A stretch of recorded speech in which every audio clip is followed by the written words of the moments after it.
이철입니다. 우리 이낙연 총리 후보자님께 먼저 축하의 말씀을 드립니다.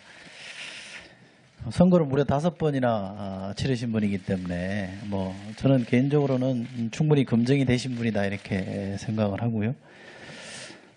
국회의원도 하시고 또 민선 도지사도 하시고 총리 되신 분은 근래에는 이완구 전 총리 말고는 없으신 것 같아요.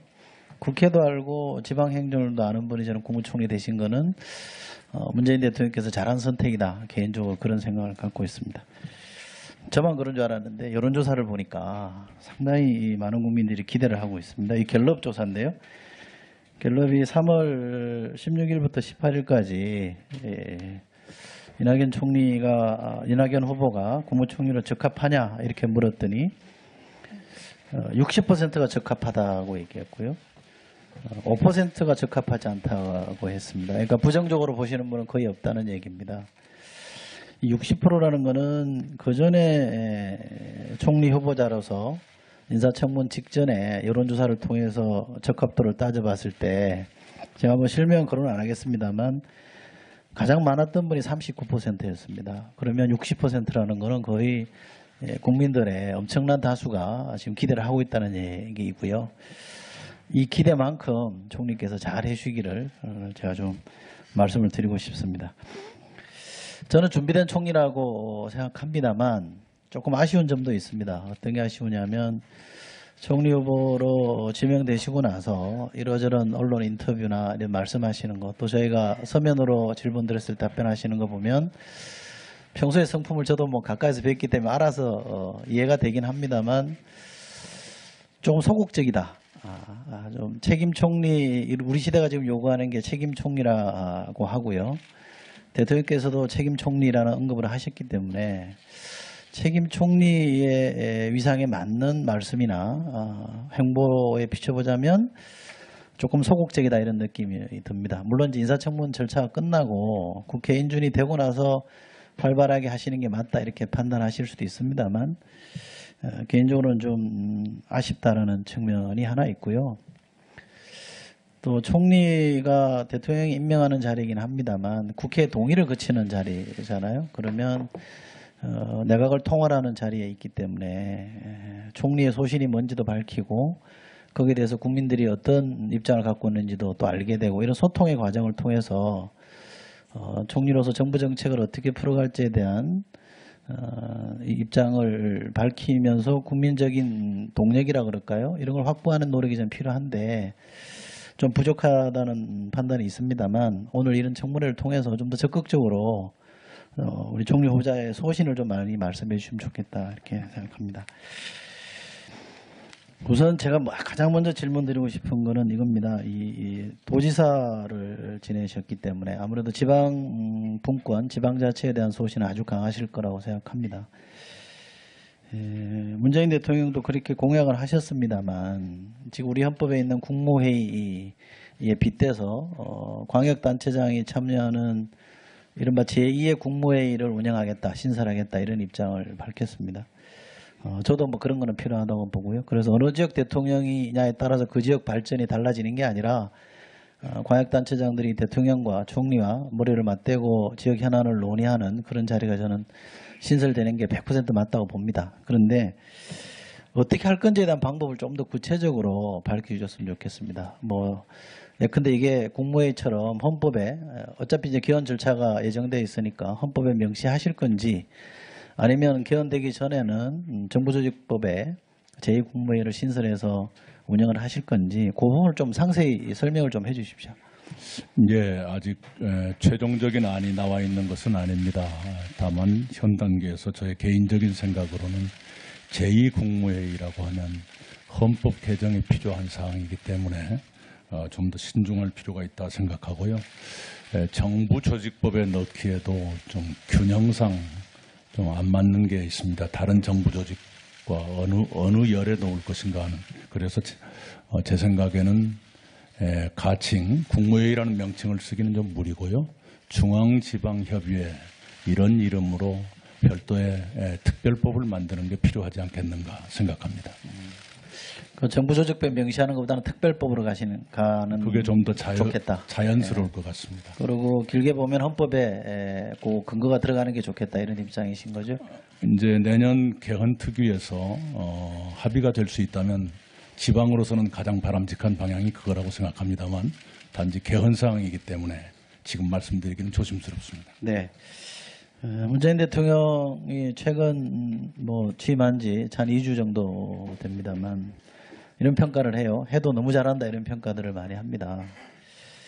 그게 뭘까? 왜 저런 평가를 할까라고 생각해 보면 이 대통령이 권력자가 아니고 우리 이웃이고 국민의 심부름꾼이고 우리 삶을 챙기는 일꾼이다 이런 인상을 주고 느낌을 주니까 우리 국민들이 박수를 치는 거라고 생각합니다. 저는 총리도 그래야 된다고 생각합니다. 총리가 제가 대정부 질문을 해보니까 하나만한 얘기를 억수로 굉장히 폼 잡고 마치 거창한 얘기 하듯이 하는데 알맹이는 하나도 없고 굉장히 형식적으로 시간만 낭비하는 그런 게 많았거든요. 그러지 않았으면 좋겠다. 그러니까 총리가 국회 와서 답변할 때는 알맹이를 갖고 뭔가 수기하는 자세로 얘기를 해주셨으면 좋겠다는 생각을 갖고 있고요. 그래서 총리께서도 지금 문재인 대통령이 보여주시는 것처럼 저래서 국무총리구나. 나라 일을 총괄하는 그야말로 국무총리구나. 이런 느낌을 줄 수 있기를 제가 기대를 하겠고요. 관련해서 대통령도 첫 100일 플랜이라는 걸 갖고 있지 않습니까? 총리께서도 비준이 되면 전 첫 100일 플랜 같은 걸 가지는 게 좋겠다고 생각하고요. 이른바 대통령 어젠다만 있어서는 안 되고 총리 어젠다도 있었으면 좋겠는데 이 첫 100일 플랜, 총리로서의 첫 100일 플랜 또는 총리 어젠다와 관련해서 인준이 되시면 제일 먼저 뭐부터 하실 건지 좀 질문드리겠습니다. 총리로서 말하자면 국가 전체로서는 일자리위원회를 가동한다든가 국정기획자문위원회를 가동하고 거기에 총리실이 참여한다든가 하는 문제가 있습니다만 저의 행보로서는 갈등이 심한 현장을 가서 말씀을 들어보고 싶습니다. 그 전에 총리 후보자로서 인사청문 직전에 여론조사를 통해서 적합도를 따져봤을 때 제가 실명 거론 안 하겠습니다만 가장 많았던 분이 39%였습니다. 그러면 60%라는 것은 거의 국민들의 엄청난 다수가 지금 기대를 하고 있다는 얘기이고요. 이 기대만큼 총리께서 잘 해주시기를 제가 좀 말씀을 드리고 싶습니다. 저는 준비된 총리라고 생각합니다만 조금 아쉬운 점도 있습니다. 어떤 게 아쉬우냐면 총리 후보로 지명되시고 나서 이러저런 언론 인터뷰나 이런 말씀하시는 것, 또 저희가 서면으로 질문 드렸을 때 답변하시는 거 보면 평소에 성품을 저도 가까이서 뵙기 때문에 알아서 이해가 되긴 합니다만 조금 소극적이다. 좀 책임 총리, 우리 시대가 지금 요구하는 게 책임 총리라고 하고요. 대통령께서도 책임 총리라는 언급을 하셨기 때문에 책임 총리의 위상에 맞는 말씀이나 행보에 비춰보자면 헌법 개정이 필요한 사항이기 때문에 좀 더 신중할 필요가 있다 생각하고요. 정부 조직법에 넣기에도 좀 균형상 좀 안 맞는 게 있습니다. 다른 정부 조직과 어느 열에 놓을 것인가 하는. 그래서 제 생각에는 가칭 국무회의라는 명칭을 쓰기는 좀 무리고요. 중앙지방협의회 이런 이름으로 별도의 특별법을 만드는 게 필요하지 않겠는가 생각합니다. 그 정부 조직법 명시하는 것보다는 특별법으로 가는 그게 좀 더 좋겠다. 자연스러울 것 같습니다. 그리고 길게 보면 헌법에 그 근거가 들어가는 게 좋겠다 이런 입장이신 거죠? 이제 내년 개헌 특위에서 합의가 될 수 있다면 지방으로서는 가장 바람직한 방향이 그거라고 생각합니다만 단지 개헌 사항이기 때문에 지금 말씀드리기는 조심스럽습니다. 네. 문재인 대통령이 최근 취임한 지 한 2주 정도 됩니다만 이런 평가를 해요. 해도 너무 잘한다 이런 평가들을 많이 합니다. 그러니까 조금 소극적이다 이런 느낌이 듭니다. 물론 이제 인사청문 절차가 끝나고 국회 인준이 되고 나서 활발하게 하시는 게 맞다 이렇게 판단하실 수도 있습니다만 개인적으로는 좀 아쉽다라는 측면이 하나 있고요.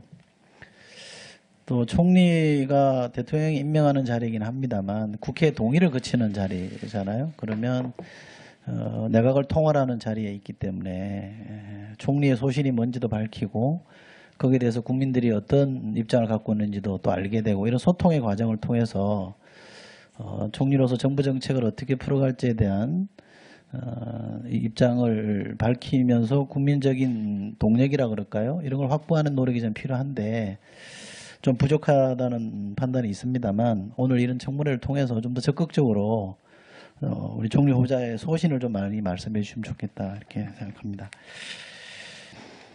우선 제가 가장 먼저 질문 드리고 싶은 거는 이겁니다. 이 도지사를 지내셨기 때문에 아무래도 지방 분권, 지방자치에 대한 소신은 아주 강하실 거라고 생각합니다.